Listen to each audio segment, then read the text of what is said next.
Good morning, good afternoon, good evening, everyone, and thank you so much for joining us today as part of the Mangrove Breakthrough NDC Task Force webinar series. Perhaps we can give it one more moment for participants to join from the waiting room. And once again, thank you all so much for joining. We'll be starting momentarily.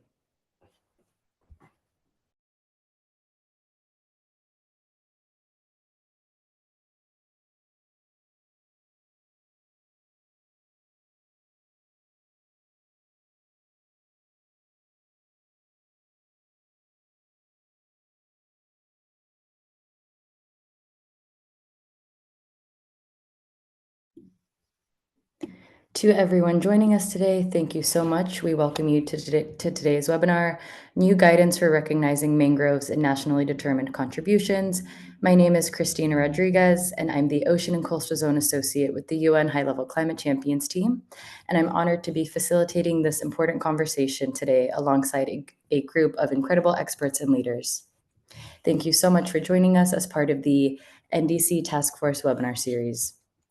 As governments prepare to submit new nationally determined contributions in 2025, the Mangrove Breakthrough NDC Task Force has developed 4 new policy briefs that provide practical guidance for governments seeking to recognize the benefits of mangroves in their revised NDCs. These briefs aim to assist countries in their inclusions of mangroves in their NDCs by providing practical and concise policy guidance to facilitate the integration of specific, measurable, and science-based commitments for the conservation, restoration, management, and finance of mangrove ecosystems. Today's webinar will introduce these policy guidance briefs to government officials, mangrove practitioners, and members of both the Mangrove Breakthrough and the Global Mangrove Alliance to enhance national climate commitments while also recognizing the potential of mangrove ecosystems for climate action, including mitigation and adaptation. Today's webinar will include an overview of these policy guidance resources and will also feature country case studies. Before we begin, a few housekeeping notes. Next slide, please. Thank you. Sorry, one prior. Thank you. So a few housekeeping notes. Closed captioning is available for today's webinar. If you would like to enable it, please feel free to click the CC button at the bottom of your Zoom window. Again, we're going to be hearing from a fantastic lineup of speakers today, and I'll be guiding us through the agenda and facilitating. Lastly, we'll conclude the session with a Q&A, so please, throughout the webinar, feel free to drop your questions into the Q&A box throughout the session for any of the speakers that you may have a question for. And lastly, today's webinar will be recorded and shared afterward, along with the resources and policy briefs that are shared that we're launching today. So now taking a look at today's agenda, first we're going to be hearing from Carlos Correa, who will be providing the opening remarks and introduce the Mangrove Breakthrough NDC Task Force. Then we'll move into a deep dive of the new policy briefs from Annalise Zimmer from the Pew Charitable Trust and also the co-lead for the Mangrove Breakthrough NDC Task Force. Following that, we'll have 2 insights from 2 country case studies, starting with Kenya as the first mangroves and NDCs country case studies, followed by Costa Rica serving as a second country case study. And we'll be having Dr. Sigi who's the principal research scientist from the Kenya Marine Fisheries and Research Institute in Kenya. And representing Costa Rica, we'll be having Jacqueline Rivera Rong from the Ministry of Environment and Energy from Costa Rica. After that, we'll hear from Gregory Davies-Jones from the climate change team at IUCN, who will explore how mangroves fit into ongoing adaptation-related processes under the UNFCCC, particularly under the Global Goal on Adaptation and why we need robust mangrove-related indicators. And to close out today's webinar, we'll be hearing from Dr. Jennifer Howard, Vice President of Blue Carbon at Conservation International, Chair of the Mangrove Breakthrough Council, and member of the Global Mangrove Alliance Steering Committee. Jennifer is going to share reflections on the way forward and what's next for the Mangrove Breakthrough. After that, we're going to be having a moderated discussion and Q&A to close us out. And with that, I am pleased to hand it over to Carlos Correa, Mangrove Breakthrough Ambassador, Lou Walton Senior Fellow at Conservation International, and former Minister of the Environment and Sustainable Development in Colombia, for opening remarks and a formal introduction to the Mangrove Breakthrough NDC Task Force. Carlos, over to you. Thank you. Well, thank you very much, Christina, and good morning, good afternoon, Good evening to everyone joining us from around the world. My name is Carlos Correa, and I'm very pleased to be here with you today to talk about an exciting global initiative that is helping to drive ambitious action for the protection and restoration of mangroves. As the Mangrove Breakthrough Ambassador, I'm deeply committed to this cause. So next, please. Well, the Mangrove Breakthrough, as many of you know, was launched at COP27 by the Global Mangrove Alliance, the GMA, and the high-level climate champions. And this is a multi-stakeholder initiative aiming for a significant increase of global action for mangroves. Our ambition goal is to mobilize 4 billion to secure the future of 50 million hectares of mangroves globally by 2030. Next, please.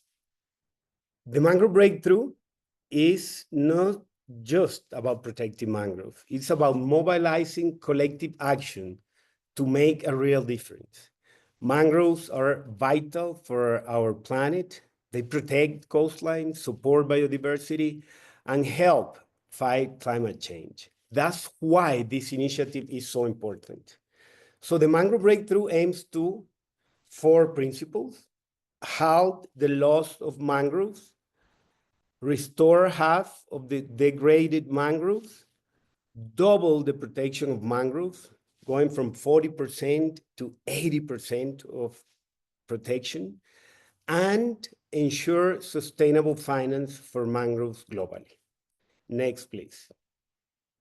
So as today, 37 governments have endorsed the Mangrove Breakthrough, joining our global call to action to secure the future of 50 million hectares of mangroves by 2030.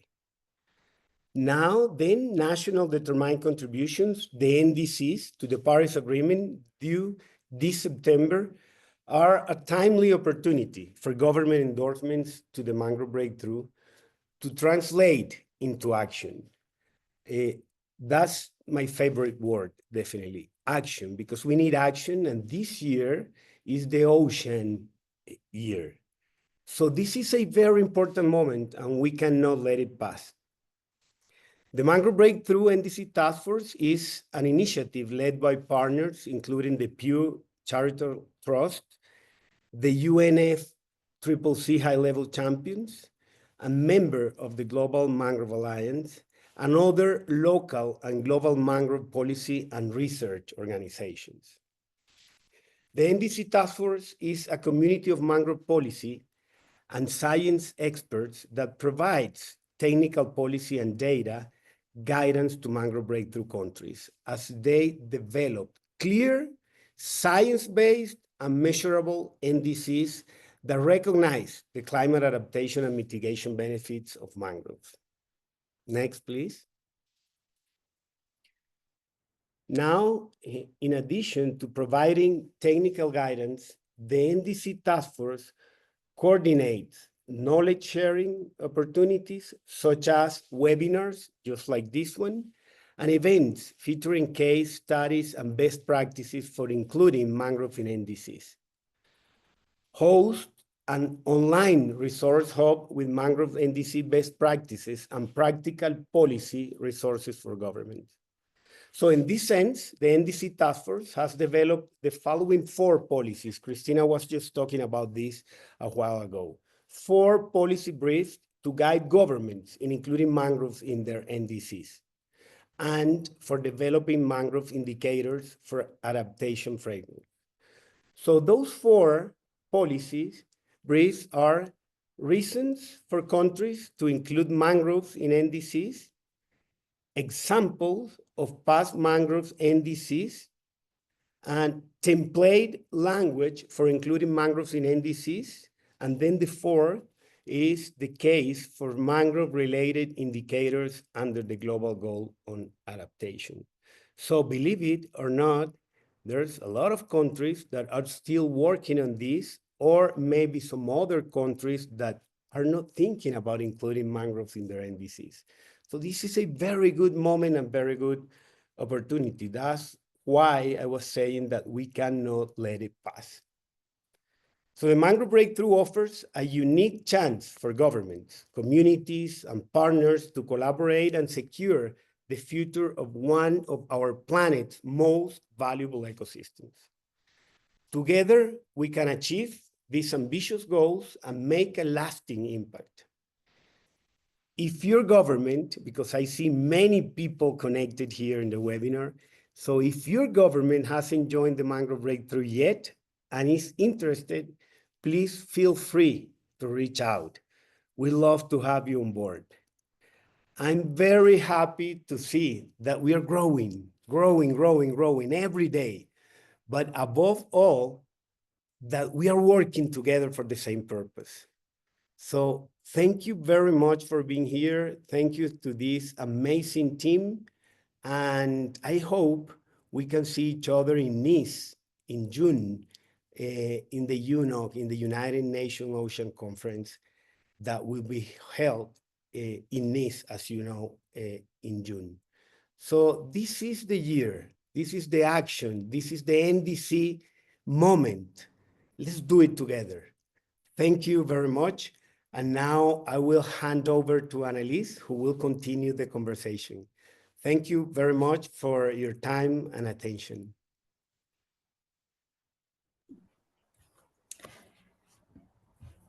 Thank you so much, Carlos, for that powerful opening and for highlighting the urgency and the opportunity in front of us as countries prepare to update their NDCs. Now, to help us better understand the new policy guidance developed by the Mangrove Breakthrough NDC Task Force, I'm pleased to introduce Annalise Zimmer, Policy Officer for Advancing Coastal Wetlands Conservation at the Pew Charitable Trust and also the co-lead for the Mangrove Breakthrough NDC Task Force. Annalise is going to walk us through these newly released resources designed to support governments in integrating mangroves in their national climate plans. Over to you, Annalise. Thank you, Christina. Hi, everyone. Thank you so much for joining us. I hope you're having a great day. So today I'm going to unpack 3 of the 4 new policy resources for including mangroves in countries' NDCs. The 4th resource here about the global goal on adaptation will be unpacked later in this webinar by a colleague from IUCN who helped lead the development of that specific resource. So as we've noted, countries are due to submit their revised NDCs by September of this year before COP30 in Brazil. As countries go through the NDC process, they have an opportunity to recognize the many climate benefits of mangroves within their NDCs. The resources I will share with you today provide specific and practical guidance, as well as examples from countries to learn from to integrate into their own NDCs. Before I start, I want to recognize that the development of these documents was a highly collaborative process by many mangrove policy and science experts from the Mangrove Breakthrough NDC Task Force, the Global Mangrove Alliance, and the Mangrove Breakthrough community at large. And I want to sincerely thank and recognize the expertise and energy that went into developing these resources. So the first resource we'll explore today is reasons for governments to include mangroves in NDCs. This document is fairly high level, explaining the policy entry points and key reasons for countries to include targets for mangrove conservation, management, and restoration within their NDCs. These reasons are climate adaptation, climate mitigation, climate finance, and loss and damage. I'll start with an overview of climate adaptation.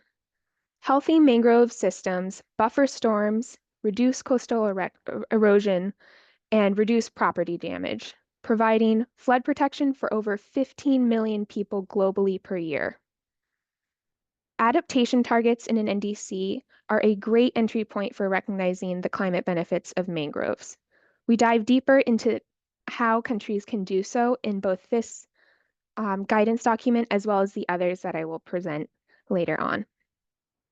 The next reason for countries to consider mangroves in their NDC are mitigation. Mangroves store, on average, more carbon per hectare than terrestrial forests. They're also one of the 3 marine ecosystems in addition to seagrass meadows and tidal salt marshes with IPCC guidance for accounting for and measuring the carbon that they sequester and store in their biomass in soils. Mangrove mitigation targets in an NDC require a bit more baseline data than adaptation targets, but NDCs provide an excellent opportunity for countries to build their scientific baselines and to help achieve their mitigation goals. Of course, it's important to recognize that including mangrove and NDCs are part of a suite of opportunities to decarbonize and should not be the only decarbonization tool in an NDC. Next is climate finance. NDC targets can be made conditional on accessing external finance. Specific targets themselves focused on identifying opportunities to sustainably finance mangrove conservation within NDC can catalyze national processes to finance mangroves. We also see that clear and measurable targets for mangrove conservation, restoration, and management can signal a country's ambition and readiness, and therefore attract external financing to help achieve their goals. And last, but definitely not least, is loss and damage. Loss and damage is the unavoidable and irreversible impacts of climate change that occur despite adaptation and mitigation measures. We know that healthy mangrove systems reduce coastal vulnerability and provide protection. This is just a brief overview of the 4 reasons we believe countries can and should include mangroves in their NDCs. And I invite you to explore the full resource to learn more and to dive deeper into our background. The second resource I will share today is a compilation of mangrove NDCs. These are all existing real-life examples from 8 countries' current NDCs, which have been submitted between 2020 and 2024. We organize these examples by target thematic areas, which include collection of baseline data, halting mangrove loss, conserving additional mangroves, improving management, effectively restoring degraded habitats, and financing the conservation of mangroves and other coastal wetland ecosystems. The document provides many examples from these 8 countries, and I hope you stick around for this webinar because 2 of the countries we feature in the document, Kenya and Costa Rica, will be providing case studies during this webinar right after I speak. So we have experts, mangrove experts and wetlands experts joining us today to dive deeper into their country's experiences from Kenya and Costa Rica. So please stay tuned. And the final resource I will outline today is our most technical. This is template language for including mangroves in NDCs. This tool provides a menu of options for headline targets and actions to support the achievement of those targets in an NDC. This resource serves as a starting point, and the language is intended to be tailored to countries' priorities and data availability and needs. So I'll do a quick overview of how to use this tool. This document outlines options for headline NDC targets, which include mitigation and adaptation-focused options.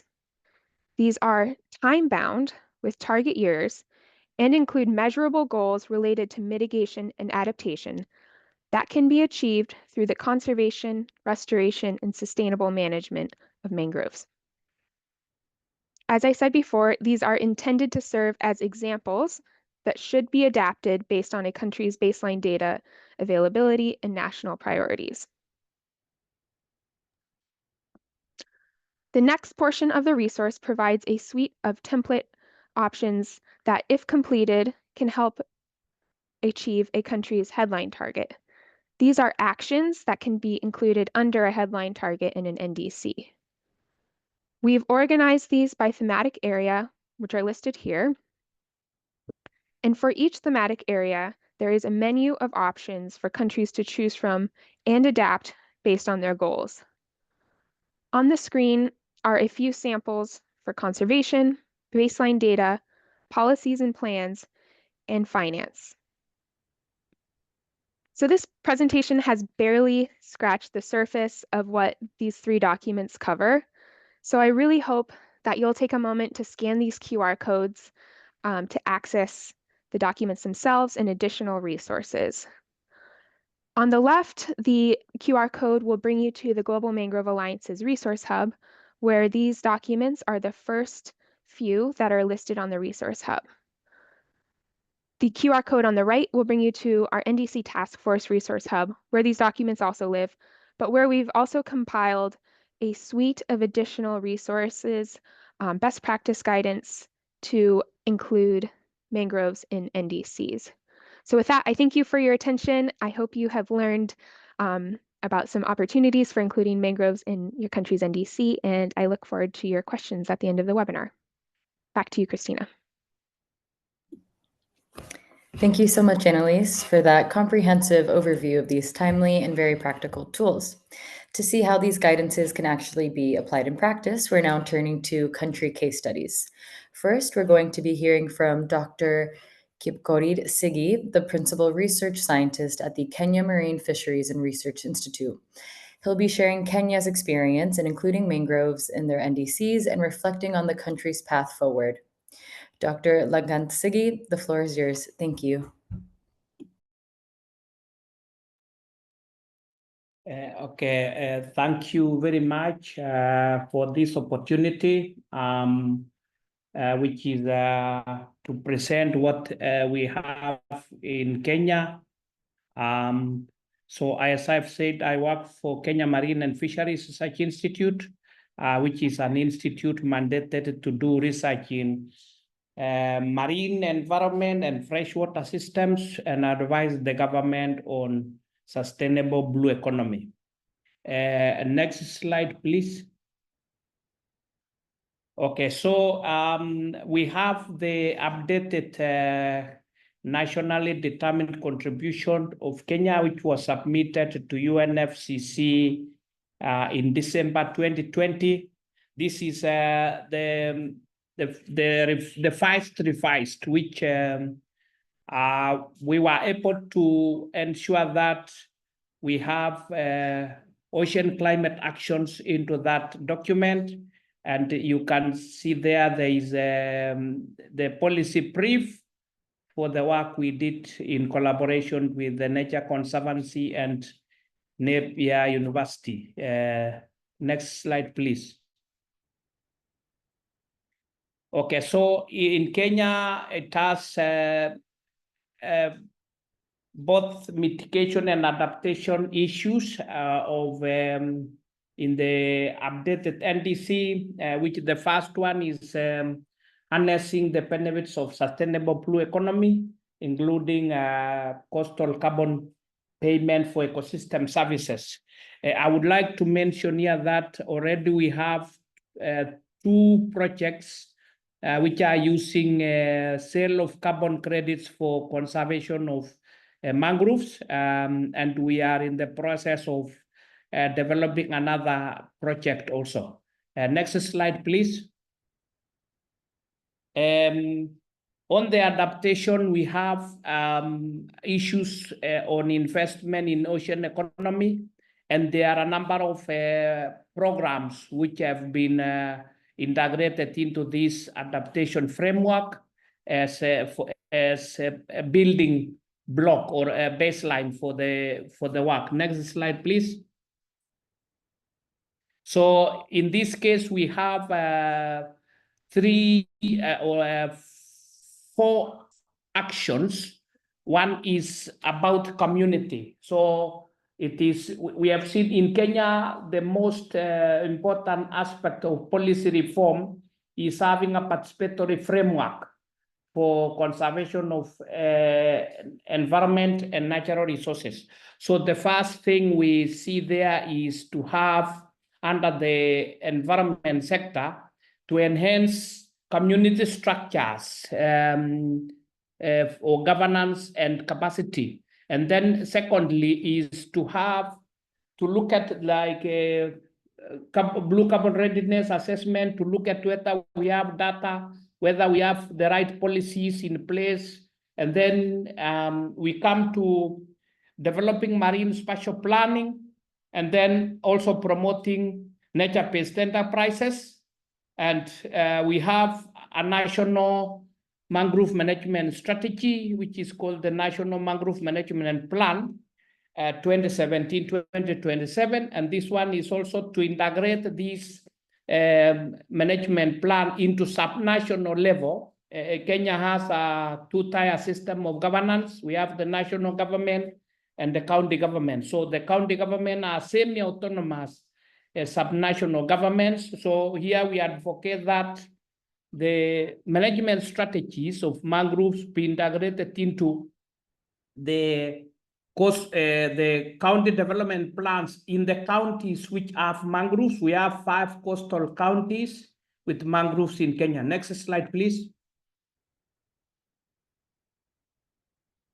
So these are, I will not go into the details, but this is where, if you look at the policy brief, this is where we are talking about the commitments and then suggested actions. This is to help people now, or agencies, or stakeholders pick on what to do in terms of the commitments which were included in the NDC. So all the about a suite of these 6 commitments, we have each some suggested actions and also key actors and who are responsible in implementing these ones.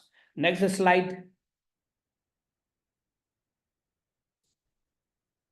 So this is again a continuation of those commitments, and showing who is what to do and by who. Okay, next slide, please. Okay, so in the policy landscape, which was used in framing the mangrove NDCs in Kenya, are derived from, first of all, we have a blueprint for development, which is called Vision 2030, which has incorporated sustainability and environmental integrity into the development agenda of Kenya. And we have various environmental policies, legislations, and sectoral plans which are in place. In fact, I would say we have at this level some sufficient policy framework to implement mangroves conservation in Kenya. You have the National Long-Term Low Emission Development Strategy 2022-2050, and then we have the National Climate Action Plan, which are periodically reviewed every 5 years. So the plan we have now is 2023-2027, and this is the tool which is used by the government to implement now the NDC. Then we have the National Adaptation Plan 2015-2030, and of late we have come up with what we call Landscape and Ecosystem Restoration Strategy under what we call the 15 Billion Trees Initiative. This is a government commitment to plant 50 billion trees by 2032. And then we have the Forest Strategic Plan, and then we have now the National Mangrove Ecosystem Management Plan 2017 and 2020 to 2027. I would mention also that we have tools which are in development. We have what we have now in the process of finalizing what we call National Mangrove Ecosystem Restoration Guideline, which is also another framing policy document which help in the restoration and conservation of mangroves. So mangroves in Kenya are also licensed for harvesting. So we have developed a sustainable mangrove harvest plan for a section of mangroves in Kenya. And then we also have, we have developed what we call Kenya National Mangrove Portal, which is a database for mangroves related data. And this is where you will check now on what we have said. We conduct what we call blue carbon readiness assessment to see how much data we still require. Next slide, please. When we were the policy framework or the NDC in Kenya, we used these strategies which we have already developed, and these strategies were science-based, and this is what Kenya Marine and Fisheries Research Institute has been leading. For example, in the development of National Mangrove Management Plan, and also the site-specific management plans which we have. CAMFRE was very instrumental in developing what we call the West Indian Ocean Mangrove Restoration Guidelines, which we have used now to customize the Kenya National Mangrove Ecosystem Restoration Guideline. CAMFRE also participated with support from IUCN in developing guidance on mangrove indicators for post-2020 global biodiversity framework. And also we have our work informed by the IPCC guidelines, and we also used existing regional or global data information like the Global Mangrove Watch data. These are the ones we have been using in developing these documents and also informing the processes of designing the mangrove targets for NDC. Next slide, please. When the process of developing the NDC, we have a structured framework, and the framework is coordinated by the Climate Change Directorate in the Ministry of Environment, Climate Change and Forestry, and it is a multi-agency approach. The whole process of NDC follows the 6 IPCC sectors, where all the government agencies in the IPCC sectors. For example, in this case, we have the agriculture, forest, and land use, where we have 2 institutions within that sector, that is Kenya Forest Service and Kenya Fisheries Research Institute. These are the agencies which help, and then during the development also there are those sectors which are not clearly identified in the IPCC, like the blue economy. So during the development, these sectors are brought together, and that is where ourselves, Kenya Marine and Fisheries Research Institute, fit there. And in the purpose of mangroves, we also fit into the AFOLU sector. And then we have the sub-national level, which is you have a body called the Council of Governors, which constitute all the 47 governors in the county governments of Kenya, and they have committees which are environment, climate change, or blue economy committees. These are the ones who are consulted now by or engaged by the CCD in the development of NDCs. And then for the case of mangroves, we have coastal county governments. And then we also have academia, NGOs and CSOs, or private sector, communities, and other key stakeholders. Even during validation of the document, all the sectors which are mentioned are invited, and they could be invited in categories. For example, you have government, and then the NGOs, the CSOs, and also individuals can provide recommendations. In terms of NGO involvement, it has been on technical and capacity support. For example, when we were developing the 2020 NDC, we worked together with the Nature Conservancy to do data collection, and including even presenting submissions to the NDC task force.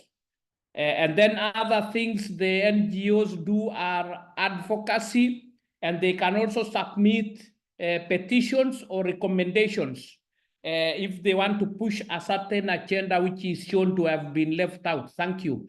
Next slide. The implementation framework is based on this National Climate Change Action Plan, which is a series. It is reviewed periodically. The current one we have is the NCCAP 2023-2027. And then you have the relevant sectors mentioned in the NCCAP, for example, where you have mangroves, you will have the environment and forestry, and then you'll also have blue economy. And then at the subnational level, all these activities should be mainstreamed to coastal counties development programs. Move to the next slide, please. So the lessons we have learned is this one requires a multifaceted approach and comprehensive consultations. Also, there should be issues of capacity development and then resource mobilization, and then policy harmonization and alignment to mangrove issues, and then need to do policy and data gaps analysis. And then because this is a data-driven process, it requires a robust, accurate, and reliable data information management system, which can be updated regularly. And then in terms of updating blue carbon information, we use emerging technologies like the remote sensing, the use of drones and etc. to elevate or upscale the accuracy. And then there should be continuous learning and also be able to adapt to different changes. And then the other thing is partnership and collaboration is very important, and the use of best practices like the documents which you have already presented here. I think that would be my last slide if I'm not wrong.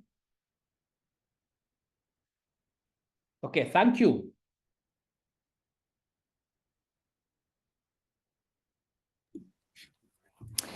Thank you so much, Dr. Sigi Longot, for sharing Kenya's journey and for showing how science, policy, and community can come together to drive mangrove inclusion.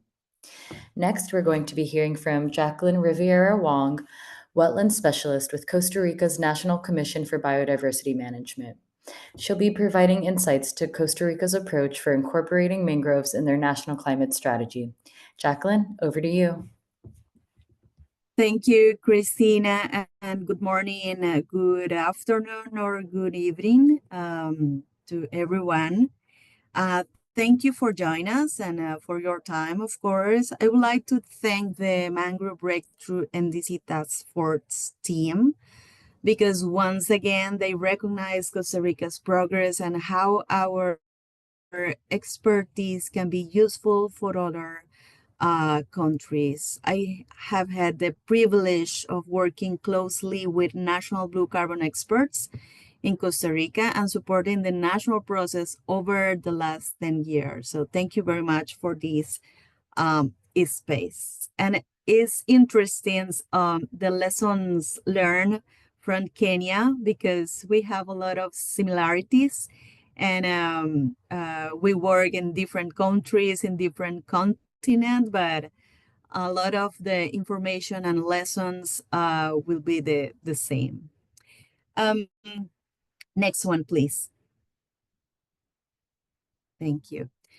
An important milestone is that thanks to political advocacy of different stakeholders like NGOs, academia, and representatives of governmental institutions, Costa Rica was able to include concrete action for blue carbon ecosystem in its NDCs in 2020.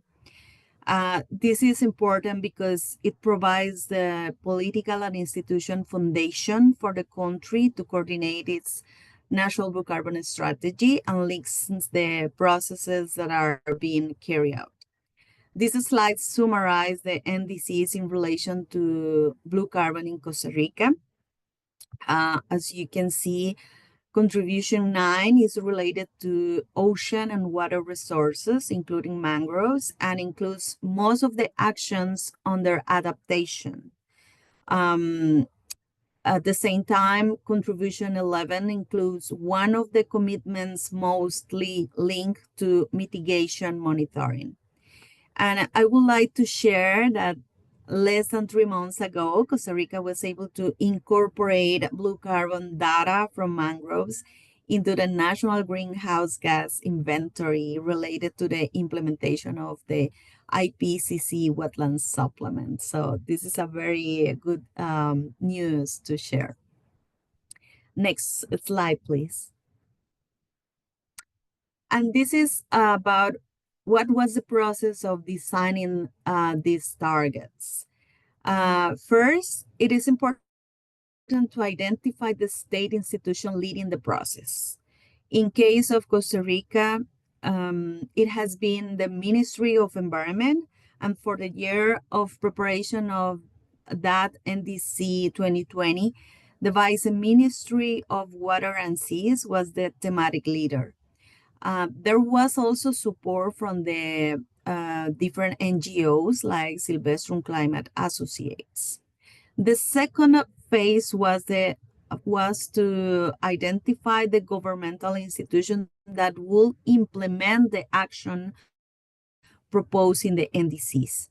An example of this was the National System of Conservation Areas having an important role in identifying information gaps and action needed to build or improve the scientific baseline and community participation in adaptation and mitigation guidelines.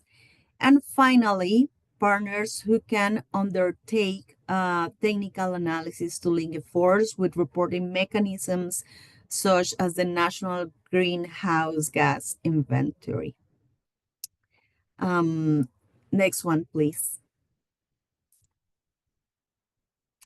One of the most effective action of the NDC building was the support the creation of the National Blue Carbon Implementation Processes.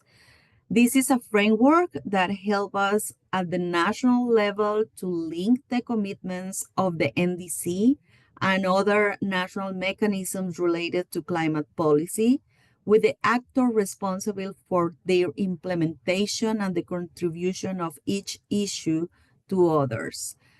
It also helps the country not to lose focus because it is a route that is not implemented in 1, 2, or 3 years. So from time to time, we have to take a look at again. Next slide, please. And regarding mangrove policies, the NDCs 2020 were designed taking into account existing mangrove policies, such as the framework of the Ramsar Convention, UNFCCC, the National Wetland Policy in 2017, the commitments at the time to develop a national blue carbon strategy, which has become a global milestone, and of course, the framework of the National Biodiversity Strategy and its action plan. What is really relevant is that the actions included in the climate policy tools have been fundamental to support implementation of the restoration of coastal wetlands and the active participation of communities. In addition to the creation of data related to monitoring, where Costa Rica received the support of the government of France, international NGOs such as Conservation International, Pew, and national private enterprises. And about the role of science, next slide, please. I love this picture because it's a sample of the soil, and this beautiful blue color is a sign of our work in the field. Next one, please. The first studies related with science, blue carbon science, start in 2010, supported by the Regional Climate Change Program. They were elaborated by CATIE, is a regional academic institution based in Costa Rica and led by Dr. Miguel Cifuentes, and were the basis for reading the NDC proposal and the National Blue Carbon Strategy, in fact. Like you can see in the map, you can identify 4 main regions of mangroves, the most important mangroves in Costa Rica, and with these studies, we obtain the main information about stock, carbon stock. Next slide, please. This is just a comparative example of the carbon stock in mangrove, shrimp pots, and salt marsh soil. This information serves as justification of the political decision to support the issue at the national level. Nearly 2,500 hectares of mangroves were lost in a specific region of Costa Rica in the Golfo de Nicoya Gulf, which represent 25% of the national greenhouse gas emission. The losses are considerable in terms of emission and also in monetary terms. If we do a quickly calculation of the value of natural capital in loss in 22 years and almost $500,000. It is on the basis of information such as this, which is robust and based on internationally harmonized methods, and it becomes easier to take action at the policy of project implementation level. Next slide, please.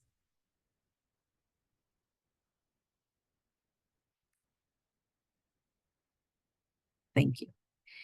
Some lesson learned, and I can see the similarity with Kenya case study.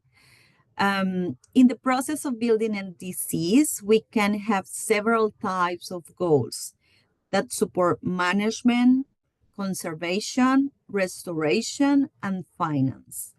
Some of them can help the country to build the scientific baselines and, most importantly, to stop the loss or reduce the loss of ecosystem as soon as possible. At the beginning of that process, we have a lot of ideas surrounding in our minds and thinking about how to put at a specific targets in the NDCs. And in that moment, in 2020, we have a lot of ideas, a lot of strategies rounding in our minds, and but when we separate or classify these targets in that topics was easier. So the second, funding will always be high on the list of priorities, of course. And in the case of Costa Rica, much of it comes from international cooperation. So the creation of financial mechanisms still has a way to go.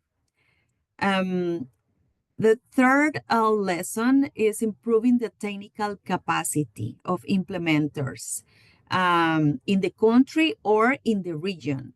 And this is one of the best lessons. This allowed us to move forward even when there is not funding.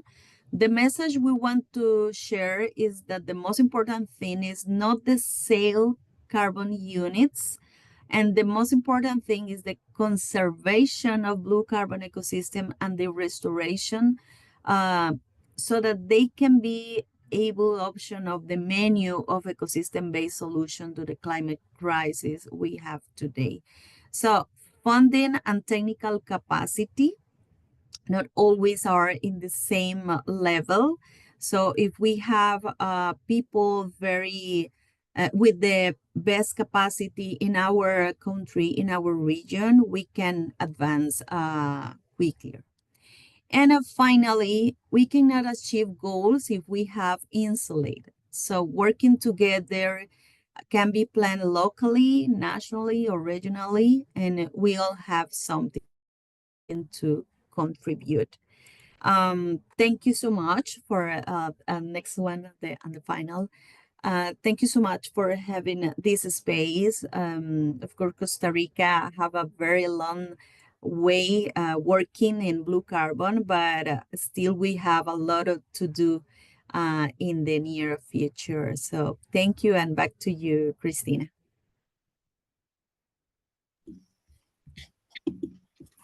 Thank you so much, Jacqueline, for that valuable perspective on Costa Rica's leadership in ecosystem and science-based climate action.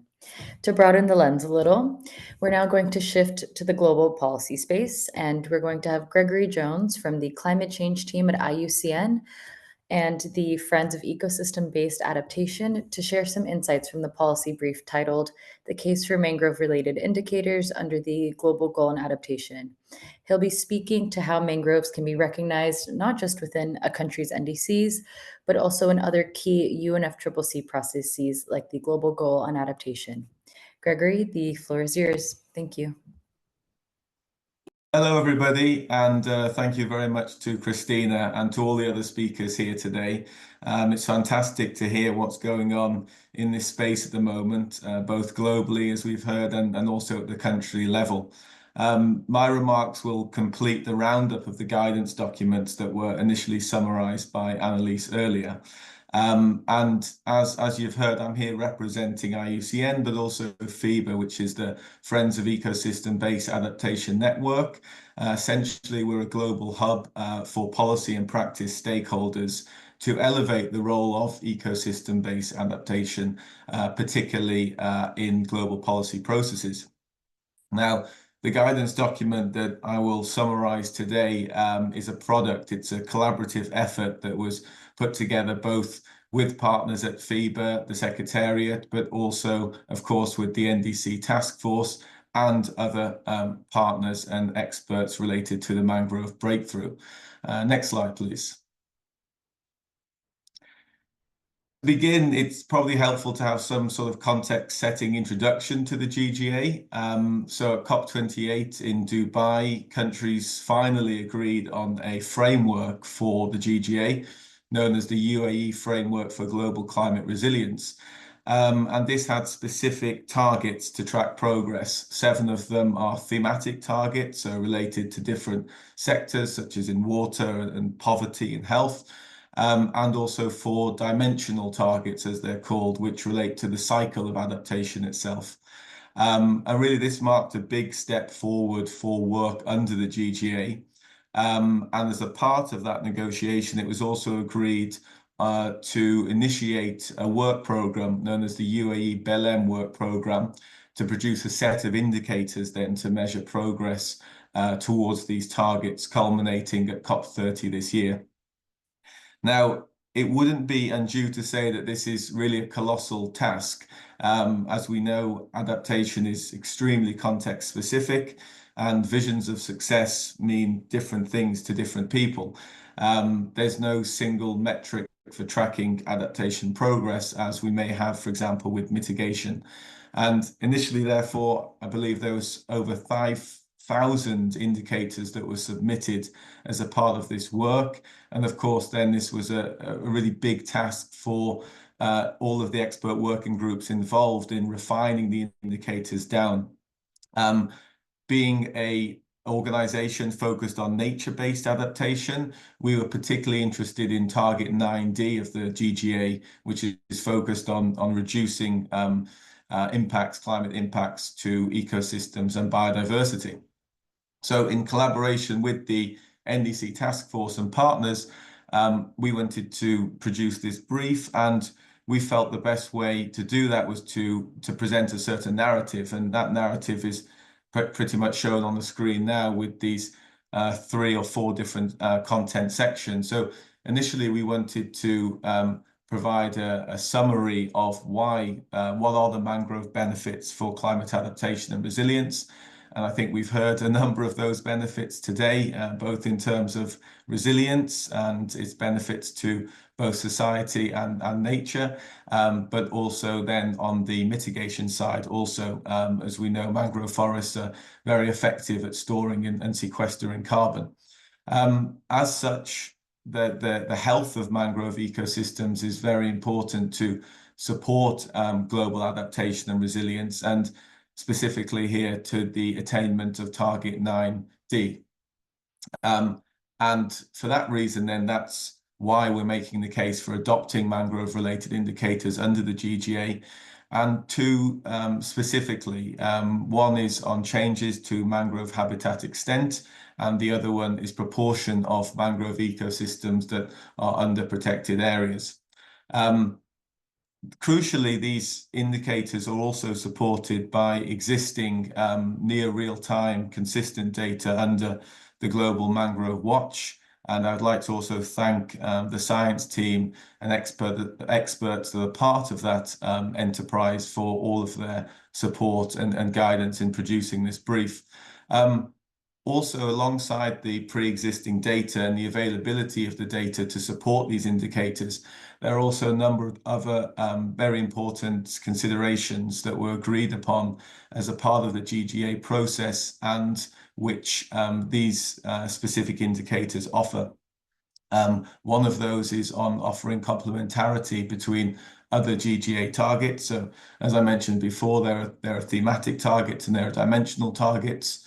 And as we know, contributing mangrove ecosystems are able to contribute to wider benefits as well, as a part of what they provide. That could be to do with health, to do with water quality, to do with supporting livelihoods. So we were really looking at pushing forward and promoting indicators here that had the ability to provide these broader benefits, particularly in relation to adaptation, of course. And another important consideration to bear in mind here is the ability to offer commonality across other different global environmental monitoring frameworks. That may be within the Sustainable Development Goals or also in relation to the Global Biodiversity Framework. Again, these were two important considerations that the experts were looking at and are looking at in order to refine this indicator process, and why we wanted to home in on these particular areas. I think that gives a broad overview of the different content sections and the rationale behind the production of the brief. And of course, we invite you to delve into more detail by visiting the link, I believe, that's shared in the chat and that Annalise shared via the QR code earlier, to look at those sections in a little more detail. And now, following the launch of these briefs, our ambition here is to make the case really as loudly and as widely as possible, calling for the greater recognition of mangroves in adaptation via discussing and engaging with various stakeholders as part of the GGA process. Next slide, please. And just to wrap things up, it would be remiss of me not to at least mention FIBA in a bit more detail. So FIBA's been around now for 10 years. And as a part of that time, we've been involved in various different expert working groups looking at different topics related to ecosystem adaptation, and also appearing and coordinating in a number of events, and importantly, releasing various different knowledge products, and really trying to enhance the platform as a hub for knowledge exchange. As a few updates are upcoming, I will mention that alongside the Bonn Climate Change Conference happening in June, we will be hosting our annual flagship event, which is known as Ecosystem-Based Adaptation Knowledge Day. And this year in particular, responding to, as we all know, the critical challenges that currently exist, both financially and politically, how approaches such as EBA can be very valuable in this regard. particularly in the lead up to COP30, which we know is going to have a very strong nature-related theme running throughout.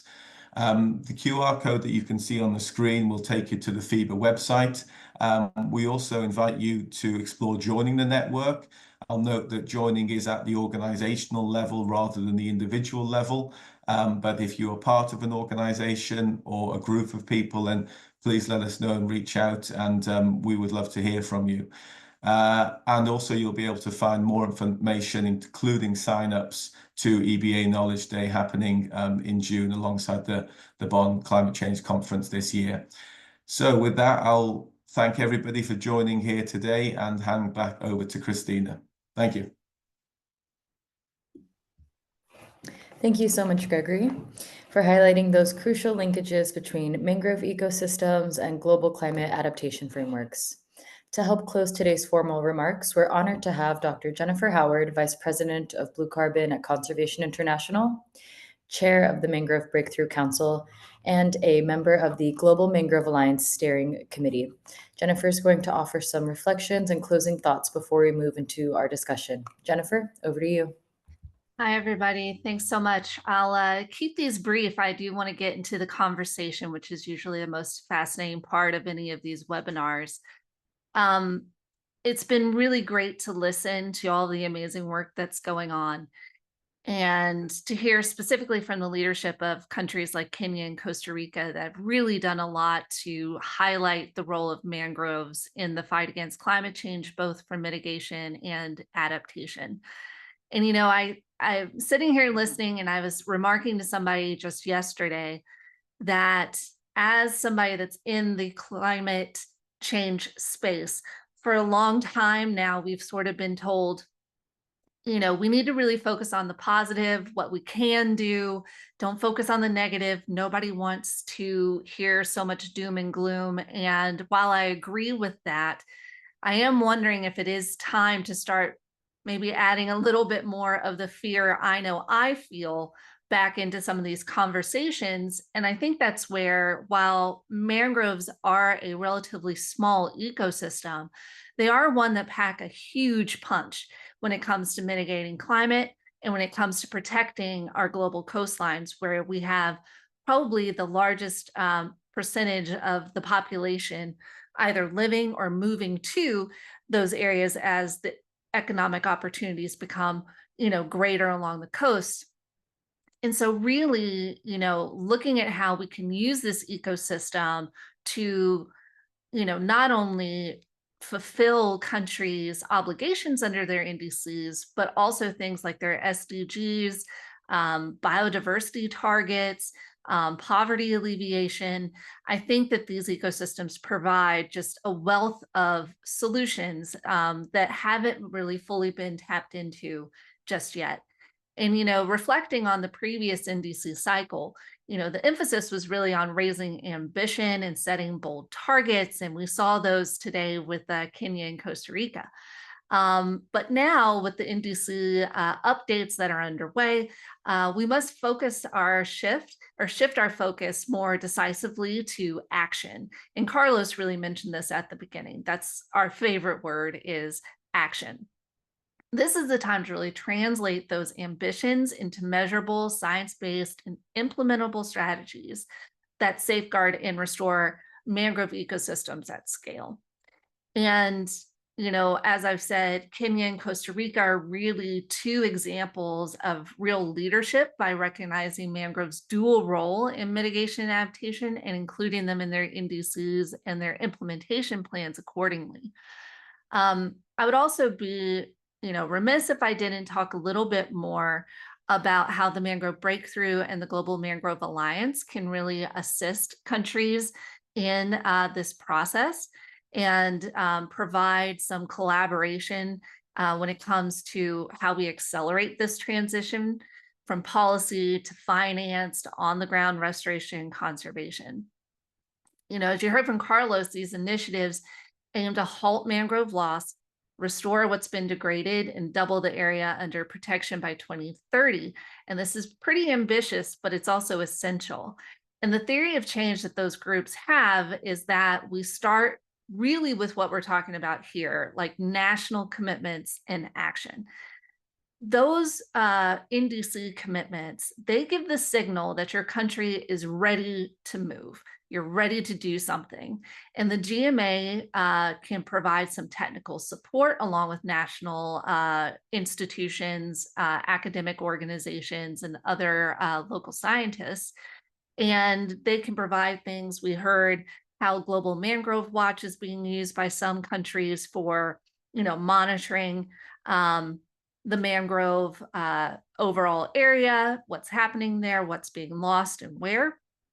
Restoration tracker tools that can help sort of provide data for how you track your progress, and restoration guidelines on how to do restoration for climate mitigation and adaptation that is scientifically based. The GMA also provides, I like to call them the army of the willing.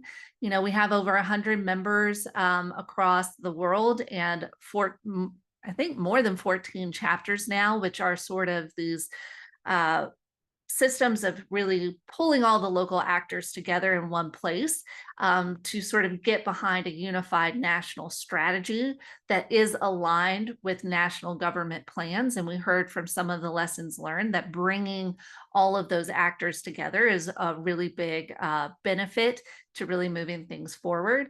The breakthrough, however, is really going to come in and try to bring those financial mechanisms that support the work. And again, we heard from both Costa Rica and Kenya that having that long-term finance is one of those critical lessons learned. I think that the financial mechanisms, the pipeline that the breakthrough wants to develop, and then how we're going to match the pipeline of projects with potential investors is going to be a really strong way in how we can take activities under these national plans and get them funded. And I think that that's one of the sort of amplifying activities that the breakthrough is really going to bring, and it's really going to help scale some of these initiatives. I wanted to just talk a little bit. Kenya mentioned, our representative from Kenya mentioned, things like carbon credits, payment for ecosystem services, coastal ecosystem, positive economies. These are just some of the pathways in which you can integrate mangroves into economic growth. He also mentioned science-based regulatory work, and that's really going to provide the pathway and the plans to include mangroves. And he mentioned multi-agency collaborations. And I think we've all seen that these are critical as these ecosystems really fall within that space where you have multiple agencies all trying to manage them collectively, and getting everybody on board with what the targets are and the actions are really critical. The conversation with Costa Rica, congratulations on getting mangroves now and blue carbon in your greenhouse gas inventories. That's a huge step forward. As we all know, you can't manage what you're not monitoring and measuring. And so that's a really great achievement. The integration, Costa Rica had some of the most ambitious NDCs for mangroves in the last round, and I'm excited to see how they're continuing to push the envelope and continue to show their leadership. I've talked about the lessons learned with the long-term finance and capacity building. And I think that, again, all of these things together, the GMA, the breakthrough, the NDC task force is really going to bring a lot of those things to the table. And I just want to end by saying, as stakeholders on this call, whether you're representing governments, communities, scientists, or the financial sector, I think we all realize that we have to be harnessing the momentum that we have now for mangrove action for the climate. And the 2025 NDC cycle is a unique opportunity to embed mangrove action firmly within national climate plans. And that's going to signal global commitment and unlock the resources necessary to deliver tangible results. And what I've hoped we've been able to show you today is that we have the tools, we have the people, we have the willpower, and now all we need to do is put them all to work. And so in closing, I just want to say, let's remember that integrating mangroves into NDCs is not just an environmental imperative, it's a pathway to climate resilience, sustainable development, and a safer future for everybody.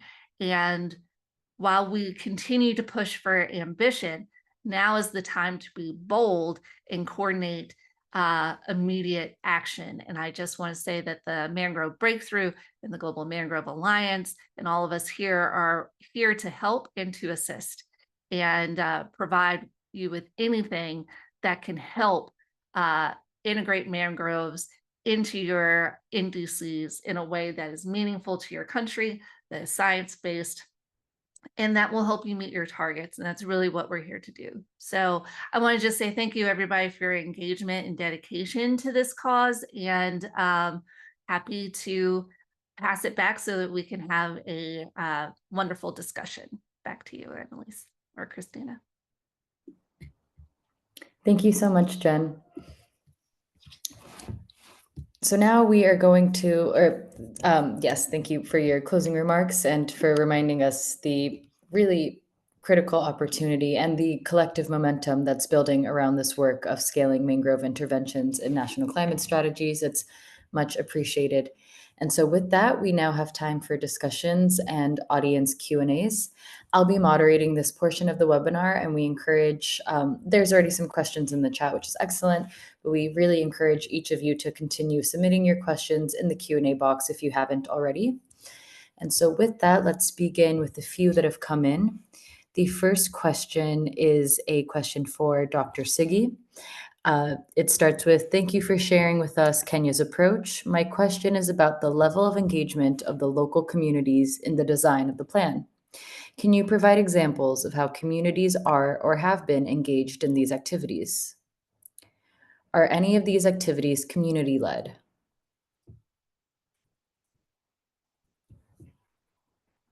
Dr. Siggy, over to you if you'd like to respond.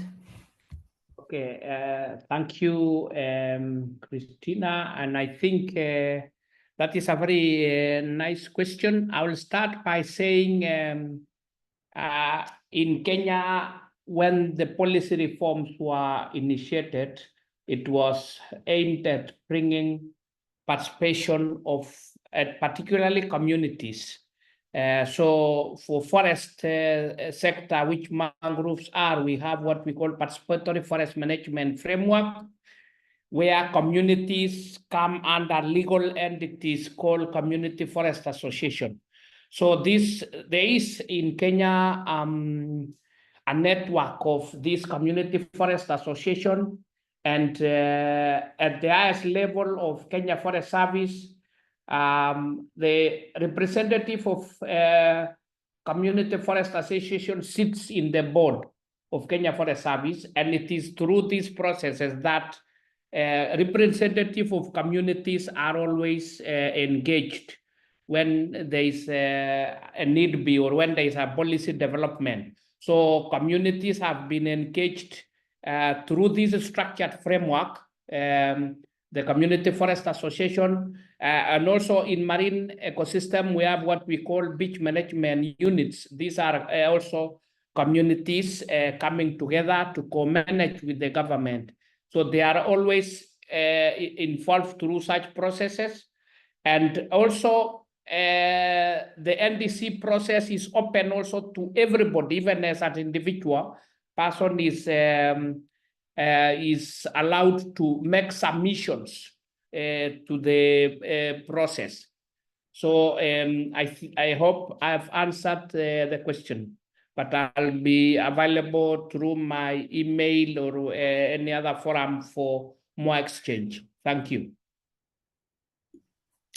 Thank you so much, Doctor.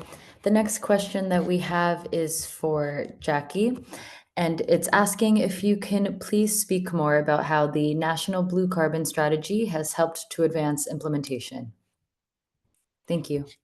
Thank you for that question. In fact, the Blue Carbon Strategy is a key element for the implementation in Costa Rica. Basically, this strategy include and put in the table all the commitments about scientific information, the necessity and the gaps of information in the territories, the governance, the finance issues, and push the action for implement in the field. So this strategy is a planning tool, if you can see of that way, to facilitate coordination between all the stakeholders, facilities for capacity building, the necessity to improve our capacity building and our information, not only from the academic issues, not including the knowledge in our communities, and of course, how we can move forward to the finance mechanisms.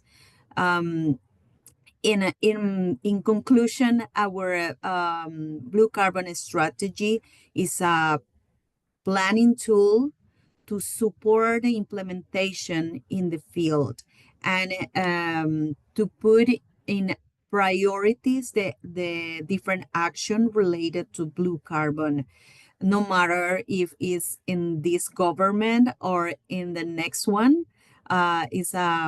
Is a very important issue, because some kind of strategies or policies depend of the actual government. So the NDC and the blue carbon strategy are very linked for the implementation, but it's the way that we can move forward at the time. Thank you. Thank you so much. And a broader question to perhaps one of the two country case studies and speakers is, we have a question pertaining to steps for achieving policy advocacy.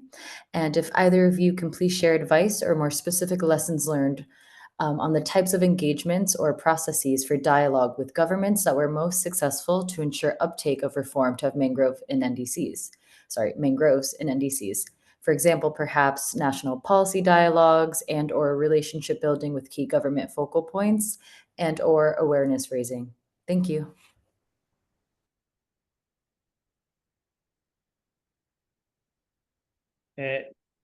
Maybe I can chip in, and then Jacqueline can also do is,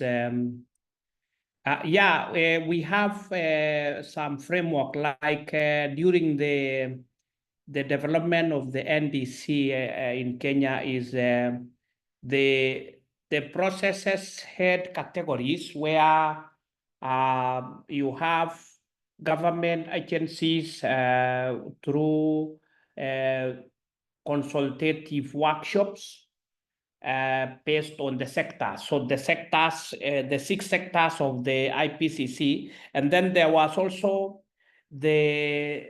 a consultation with the NGOs and the CSOs, and then with also the private sector. So these were categorized because each sector will have unique cases. And then at the country level, we have a program after the Constitution of 2010 in Kenya, where it is mandatory that any government process is through a public participation. Like in the last 2 or 3 weeks ago, there were public participation in nearly all units, manageable units across the country for various legislation on the environment, the Environmental and Coordination Act, the regulations on carbon trading. So the ministries and agencies like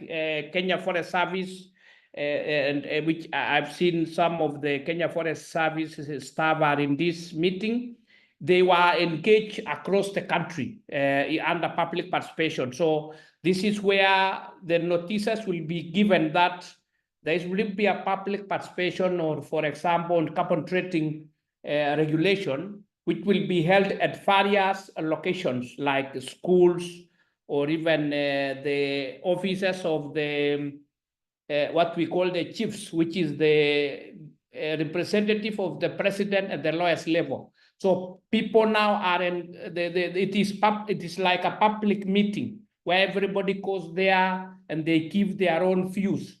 Even during the budgeting process for government budget, the same activity is done.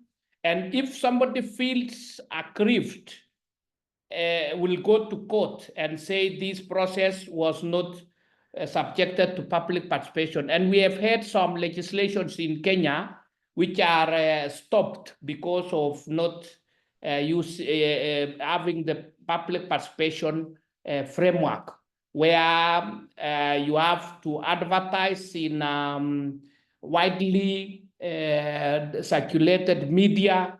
It could be the TV or even papers, and people are encouraged now to go to the centers where there will be public participation. Thank you. Thank you so much. Jacqueline, if you'd like to give a response as well. Thank you. Yes, thank you. Well, like Dr. Sigi mentioned, the legislation is very important. If you know, NDC is a specific framework related to the Paris Agreement and focuses in emissions, if you can see of that way.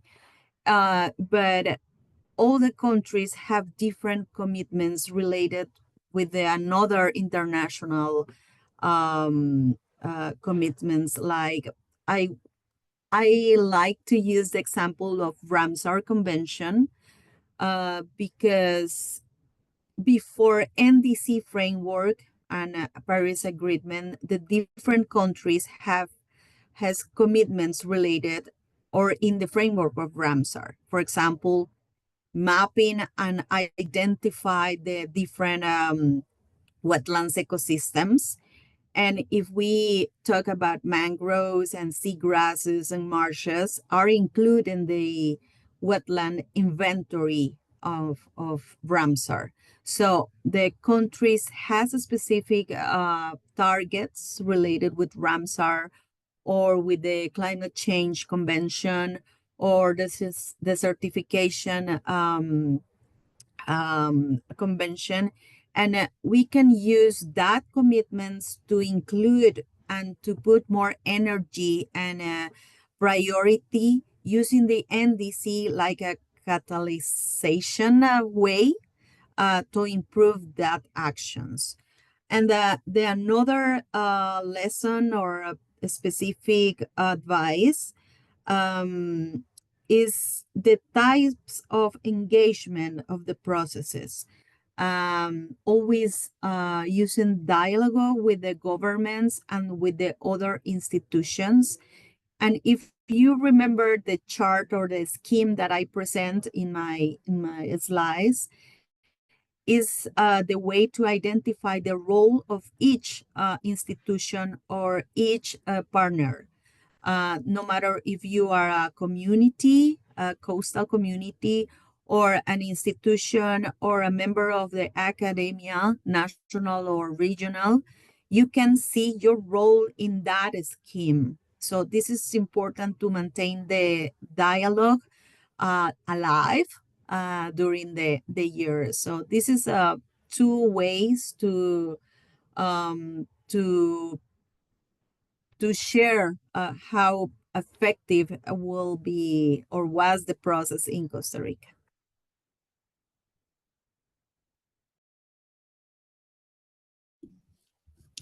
Thank you so much, Jacqueline. Noting that we're almost at time and there are a few more unanswered questions, we will be diving into a more technical deep dive in an upcoming webinar in a few weeks. But thank you all so much for your thoughtful questions and engaging discussions. And of course, a huge thank you to our incredible speakers today for sharing your expertise, your national experiences, and your leadership on this important topic. As we've heard today, mangroves are not only vital ecosystems, they are an incredibly powerful nature-based solution for both climate mitigation and adaptation. The guidance documents released today offer countries a clear, actionable path to recognizing the role of mangroves in their updated NDCs and broader climate commitments.